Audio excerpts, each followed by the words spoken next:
बिस्मिल्लाहिर्रहमानिर्रहीम। अस्सलामु अलैकुम वरहमतुल्लाहि वबरकातुहू। वेलकम टू इल्म वाला चैनल।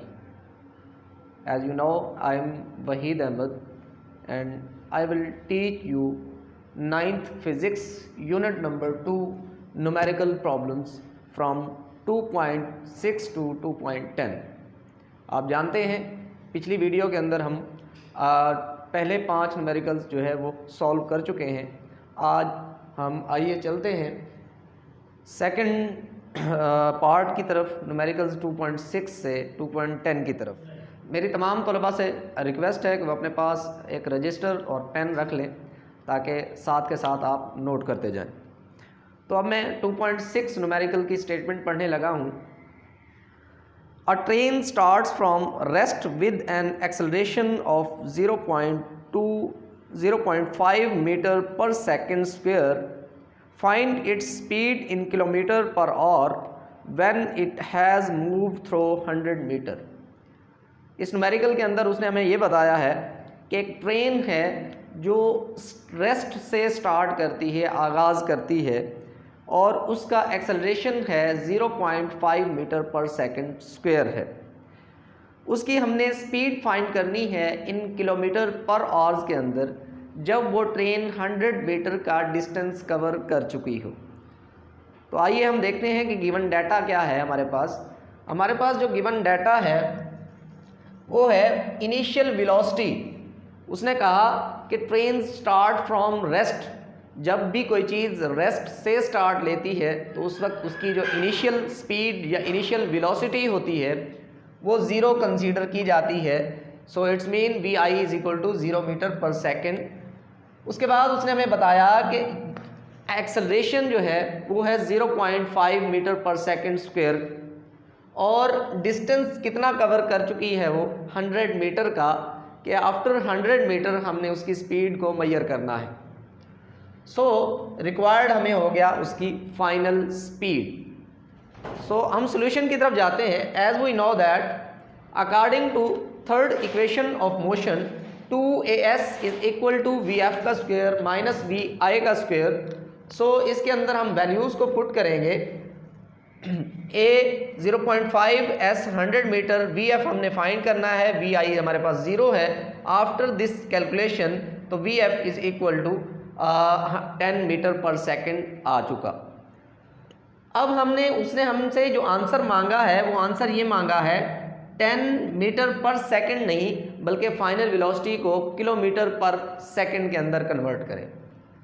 सॉरी, उसने हमसे जो रिक्वायर्ड की है वेलोसिटी फाइनल वो किलोमीटर पर आवर के अंदर रिक्वायर्ड की है। तो हम सबसे पहले इस वैल्यू को मीटर पर सेकंड को किलोमीटर पर आवर में कन्वर्ट करते हैं। So V F is equal to 10 multiply 3600 divided by 1000, क्योंकि 3600 1 आवर के अंदर 3600 सेकंड्स होते हैं और 1 किलोमीटर के अंदर 1000 मीटर होते हैं। तो इसकी वैल्यू पुट करने के बाद आफ्टर दिस कैलकुलेशन के बाद जो है हमारे पास क्या बच गया, 36 किलोमीटर पर आवर की रफ्तार से, यानी फाइनल वेलोसिटी से वो ट्रेन मूव कर रही है। I hope you will understand that. So अब हम चलते हैं नेक्स्ट न्यूमेरिकल प्रॉब्लम्स की तरफ, 2.7 की तरफ। 2.7 थोड़ा सा कॉम्प्लिकेटेड है, बट हम कोशिश करेंगे कि एक अच्छे अंदाज में समझाने की कोशिश करूं मैं। सो न्यूमेरिकल की स्टेटमेंट को पढ़ें आप। अ ट्रेन स्टार्टिंग फ्रॉम रेस्ट, एक ट्रेन रेस्ट से आगाज़ करती है, accelerates uniformly and attains a velocity 48 kilometre per hour in 2 minutes. कि एक ट्रेन है जो रेस्ट से स्टार्ट करती है और 2 मिनट के अंदर वो 48 किलोमीटर की वेलोसिटी अटेन कर लेती है। उसके बाद finally it moves with uniform retardation and is stopped after 3 minutes, और कुछ देर के बाद वो रिटार्डेशन में आ जाती है और 3 मिनट्स के बाद वो स्टॉप्ड हो जाती है। Find the total distance travelled bye a train. तो उस ट्रेन का जो टोटल डिस्टेंस उसने ट्रैवल किया है इस दौरान वो हमने फाइंड करना है। तो इसको ज़रा हम डायग्राम की मदद से समझते हैं कि उसने कहा है कि एक ट्रेन है जो रेस्ट से स्टार्ट करती है और 2 मिनट तक वो 48 किलोमीटर की रफ्तार को अटेन करने के लिए वो 2 मिनट टाइम लेती है। उसके बाद 5 मिनट तक वो मुसलसल 48 किलोमीटर पर आवर की वेलोसिटी से ही मूव करती रहती है। तो इसका मतलब है नेक्स्ट 5 मिनट्स के अंदर उसकी वेलोसिटी जो है वो यूनिफॉर्म रही है, बट आफ्टर 5 मिनट उसके अंदर रिटार्डेशन प्रोड्यूस हो जाता है। इट मीन उसकी वेलोसिटी डिक्रीज होना शुरू हो जाती है। तो फिर लास्ट 3 मिनट्स के अंदर वो बॉडी रेस्ट के अंदर आ जाती है। दोबारा से देखें कि पहले 2 मिनट के अंदर वो 48 किलोमीटर पर आवर की वेलोसिटी को अटेन करने में लगाती है। फिर नेक्स्ट 5 मिनट्स के अंदर बी से डी तक नेक्स्ट 5 मिनट के अंदर वो बॉडी 48 किलोमीटर पर आवर के अंदर ही मौजूद रहती है, यानी उसकी स्पीड जो है, उसकी वेलोसिटी जो है वो यूनिफॉर्म रहती है।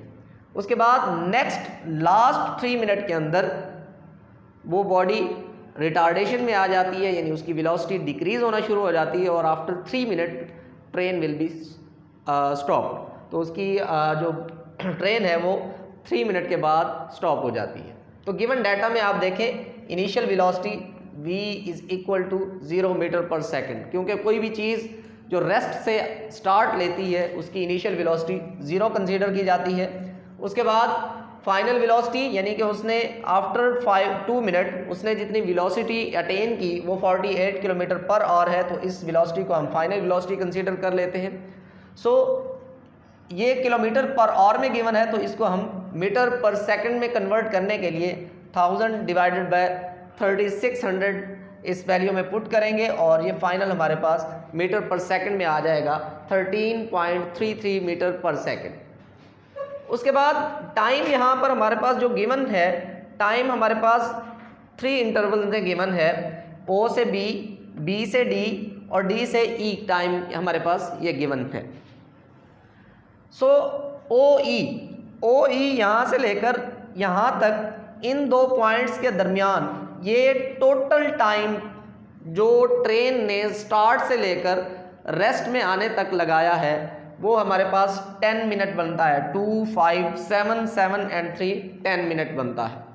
तो 10 मिनट को हम सेकंड्स में कन्वर्ट करने के लिए 60 से मल्टीप्लाई करेंगे तो हमारे पास 600 सेकंड आ जाएगा। उसके बाद वो ड्यूरेशन जिसके अंदर ट्रेन की वेलोसिटी यूनिफॉर्म रही है वो ड्यूरेशन है हमारे पास AC या BD आप कंसीडर कर सकते हैं। तो ये ड्यूरेशन है, उसके अंदर टाइम हमारे पास क्या है 5 मिनट है। तो 5 मिनट को भी हम सेकंड्स में कन्वर्ट करेंगे तो क्या आ जाएगा 300 सेकंड्स आ जाएगा। अब रिक्वायर्ड हमें क्या है, रिक्वायर्ड हमें ये है कि उसने टोटल यहाँ से लेकर यहाँ तक पहुँचने में कितना डिस्टेंस कवर किया है, ये हमें रिक्वायर्ड है। सो आप अगर इस डायग्राम को देखें तो इस डायग्राम को अगर आप देखते हैं तो ये एक डायग्राम ट्रेपीजियम की डायग्राम है, इसको ट्रेपीजियम कहा जाता है। तो ट्रेपीजियम का आप एरिया ऑलरेडी फाइंड कर चुके हैं जब आपने जो है हरकत की मसावत इक्वेशंस ऑफ मोशन जब आपने की थी तो उसके अंदर इसका हवाला मौजूद है। तो total distance covered is equal to area of trapezium होता है।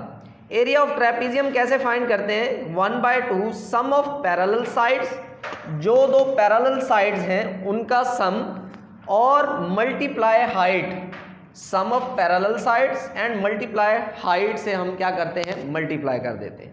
अब सम ऑफ पैरेलल साइड्स क्या हैं, 2 पैरेलल साइड्स हैं, number 1 this and number 2 this, यानी AC एंड OE ये हमारे पास 2 पैरेलल साइड्स हैं। तो OE प्लस AC इन दोनों को हमने सम कर लिया, ऐड कर लिया। और हाइट हमारे पास क्या है, AB हमारे पास क्या है, ये हाइट है। और हाइट किस चीज़ को डिनोट कर रही है, वो वेलोसिटी को डिनोट कर रही है। सो 600 प्लस 300 इनटू दिस वेलोसिटी हमारे पास जो गिवन है इसकी हमने वैल्यूज़ पुट कर दी। आफ्टर पुटिंग दिस वैल्यूज़ सो हमारे पास जो टोटल डिस्टेंस अप्रॉक्सीमेटली आया 998.5 आ गया। तो इसको अप्रॉक्सीमेटली हम रख लेते हैं 6000 मीटर का उसने इस ड्यूरेशन में, यानी 0 O से लेकर E तक पहुंचने में उसने टोटल डिस्टेंस कवर किया है। अब हम चलते हैं नेक्स्ट न्यूमेरिकल 2.8 की तरफ। 2.8 बहुत इंपॉर्टेंट न्यूमेरिकल है। इसकी स्टेटमेंट को हम रीड करते हैं। A cricket ball is hit vertically upward and return to the ground 6 second later. एक क्रिकेट बॉल को वर्टिकली अपवर्ड फेंका जाता है और वो 6 सेकेंड के बाद ज़मीन पर वापस पहुंचती है। ये हमें गिवन है। उसके बाद कैलकुलेट क्या करना है, फाइंड जो करना है, दो चीज़ें हैं फाइंड करने वाली। Maximum height reached by the ball, maximum height हमने फाइंड करनी है, and initial velocity of the ball, और उसकी इनिशियल वेलोसिटी हमने फाइंड करनी है। ये दो चीज़ें हमने फाइंड करनी है। गिवन में आप देखें, अब जब आप बॉल को थ्रो करेंगे तो उसकी कुछ ना कुछ इनिशियल वेलोसिटी होगी, और जब वो एक सर्टेन हाइट पर पहुंचकर कुछ लम्हे के लिए, कुछ मोमेंट्स के लिए रुकेगी and then backward to the ground, और ज़मीन की तरफ आएगी। तो इसका मतलब है जब कुछ लम्हे के लिए एक हाइट पर, मैक्सिमम हाइट पर कोई भी चीज़ जाती है तो उसकी जो वेलोसिटी होती है वो अप्रॉक्सीमेटली 0 हो जाती है। सो इसलिए इसकी final velocity is equal to 0 है। और ग्रेविटेशनल एक्सेलरेशन इसके अंदर हम लेंगे, क्योंकि ये against the gravity body move कर रही है, या कोई भी बॉडी जब वर्टिकली मूव करती है उस वक्त यूनिफॉर्म एक्सेलरेशन की बजाय हम स्मॉल g की वैल्यू ग्रेविटेशनल एक्सेलरेशन कंसीडर करते हैं। g is equal to -10 metre per second square आ गया, और जो टोटल टाइम है वो कितना है, 6 सेकेंड का है। ये जो टोटल टाइम है, ये बॉल जब वर्टिकली हिट की गई है तो स्टार्ट से लेकर वापस ग्राउंड आने तक का टाइम है। तो इसलिए इसको हम दो इंटरवल्स में डिवाइड करते हैं, time to reach at maximum height and time to reach at ground, कि वो टाइम मैक्सिमम हाइट तक जाने का टाइम और मैक्सिमम हाइट से वापस ग्राउंड पर आने का टाइम। तो उसको हमने दो इंटरवल में कन्वर्ट कर दिया, 3 + 3 = 6 सेकेंड, ये टोटल टाइम है। तो अगर हमने जो फाइंड करना है वो मैक्सिमम हाइट तक का, तो मैक्सिमम हाइट तक का क्या हो जाएगा, टाइम 3 सेकेंड हो जाएगा। सो अब हमें रिक्वायर्ड जो है वो टोटल डिस्टेंस, मैक्सिमम हाइट है, और उसके अलावा जो है हमारे पास वेलोसिटी, यानी उसकी इनिशियल वेलोसिटी हमने फाइंड करनी है। तो ये दो चीज़ें हमें रिक्वायर्ड है। तो एज वी नो दैट हम फर्स्ट इक्वेशन ऑफ मोशन की तरफ जाते हैं। Vf = Vi + Gt। यहाँ से हम क्या फाइंड करेंगे, यहाँ से हम इनिशियल वेलोसिटी फाइंड कर लेंगे। सो Vf हमारे पास गिवन है, वो 0 है। इनिशियल वेलोसिटी हमने फाइंड करनी है, g की वैल्यू -10 है, because body goes against the earth, against the gravity. So this negative sign show that. Next जो है टाइम जो है हमारे पास 3 है, तो इनकी वैल्यू कैलकुलेशन करेंगे तो ये हमारे पास क्या आ जाएगा, 30 metre per second initial velocity आ जाएगी।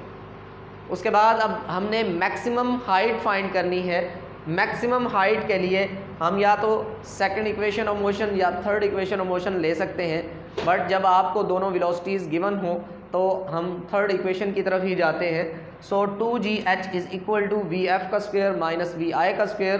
तो यहाँ से वैल्यूज़ पुट करने के बाद हमारे पास जो मैक्सिमम हाइट है वो 45 मीटर की है। तो ये हमारा फाइनल आंसर है। हमारे पास इनिशियल वेलोसिटी भी आ गई और हमारे पास हाइट भी आ गई। नेक्स्ट हम चलते हैं 2.9 न्यूमेरिकल की तरफ।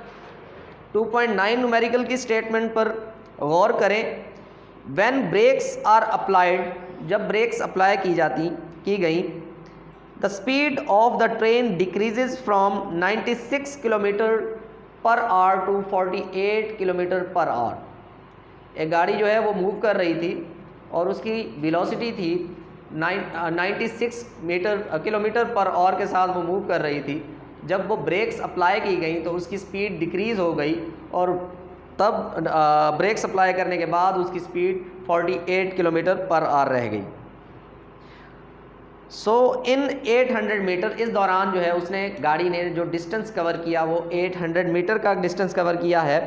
हाउ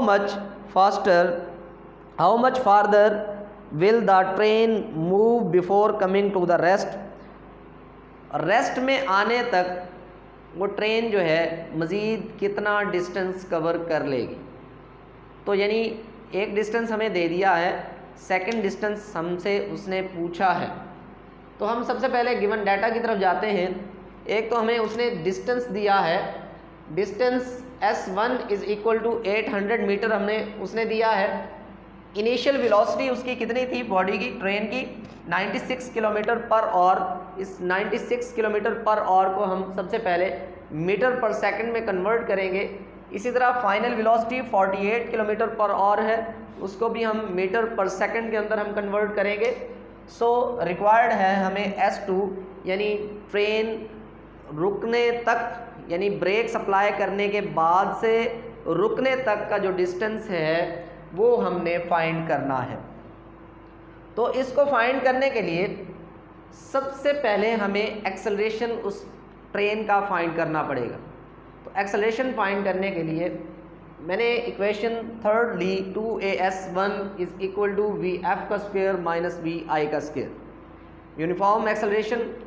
सो इसकी वैल्यू मैं पुट कर दी मैंने 2A इंटू 800 फाइनल वेलोसिटी की वैल्यू एंड इनिशियल वेलोसिटी की वैल्यू। आफ्टर कैलकुलेशन एक्सेलरेशन मेरे पास आया minus 0.33 metre per second square, मेरे पास ये एक्सेलरेशन आ गया। अब हम फाइंड करने लगे हैं जो हमारी एक्चुअल वैल्यू जो हमने फाइंड करना है वो है S2 हम फाइंड करने लगे हैं बिफोर ट्रेन स्टॉप्स, ये वो S2 है। सो अगेन एक third equation of motion 2AS2 is equal to VF का स्क्वायर माइनस VI का स्क्वायर।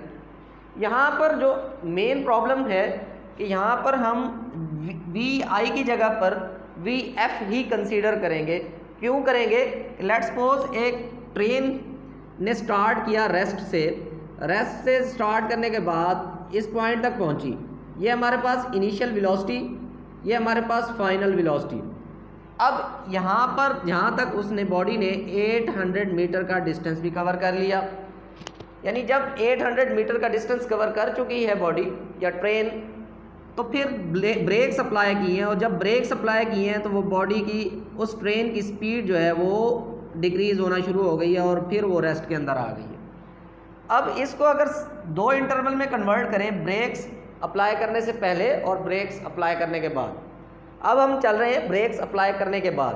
तो ब्रेक्स अप्लाई करने के बाद अगर देखें तो ये हमारे पास जो है इनिशियल वेलोसिटी बन जाएगी और यहाँ पर ये हमारे पास फाइनल वेलोसिटी बन जाएगी। फाइनल वेलोसिटी हमारे पास 0 हो जाएगी क्योंकि ट्रेन स्टॉप हो गई है, रुक गई है। तो इसीलिए VF को हमने VI के इक्वल कंसीडर कर लिया। So third equation of motion 2AS2 is equal to VF का स्क्वायर माइनस VI का स्क्वायर। वैल्यूज़ पुट की, यहाँ पर VI के स्क्वायर की जगह पर हम कौन सी वैल्यू लेंगे? VF वाली वैल्यू लेंगे 13.33 मीटर पर सेकंड की। तो आफ्टर दिस कैलकुलेशन S2 हमारे पास आ गया 266.6 मीटर टोटल डिस्टेंस है। आई होप आपको समझ आई होगी। लास्ट 2.10 न्यूमेरिकल है, वो बिल्कुल इसी से रिलेटेड है 2.9 से। जो डिफरेंस है वो मैं आपको बता देता हूँ, आप खुद से ट्राई कीजिएगा। In the above problem find the time taken by the train to stop after the application of brakes. 2.10 में उसने कहा है कि ऊपर वाले प्रॉब्लम की वैल्यूज़ ही आप यूज़ करें, लेकिन अब यहाँ पर हमें फाइंड करने के लिए कहा गया है कि जब ब्रेक्स अप्लाई कर दी जाती हैं तो उस वक्त गाड़ी को रुकने में कितना टाइम लगता है। तो गाड़ी को रुकने में कितना टाइम लगता है उसके लिए आप कौन सी इक्वेशन यूज़ कर लेंगे? First equation of motion VF is equal to VI plus AT। आपके पास इनिशियल वेलोसिटी भी मौजूद है जो कि फाइनल के इक्वल है। इनिशियल वेलोसिटी वाली वैल्यू यही लेंगे आप, और एक्सेलरेशन भी आप फाइंड कर चुके हैं, आपके पास ये एक्सेलरेशन भी निकल चुका है ऑलरेडी 2.9 के अंदर एक्सेलरेशन भी मौजूद है, और टाइम भी आपके पास, टाइम हमने फाइंड करना है और फाइनल वेलोसिटी भी आपके पास मौजूद है। तो इन वैल्यूज़ को आप इस इक्वेशन के अंदर पुट करते हुए आप 2.10 को सॉल्व कर सकते हैं। नेक्स्ट वीडियो तक अपना ख्याल रखिएगा। अल्लाह हाफिज़, जज़ाकल्लाह।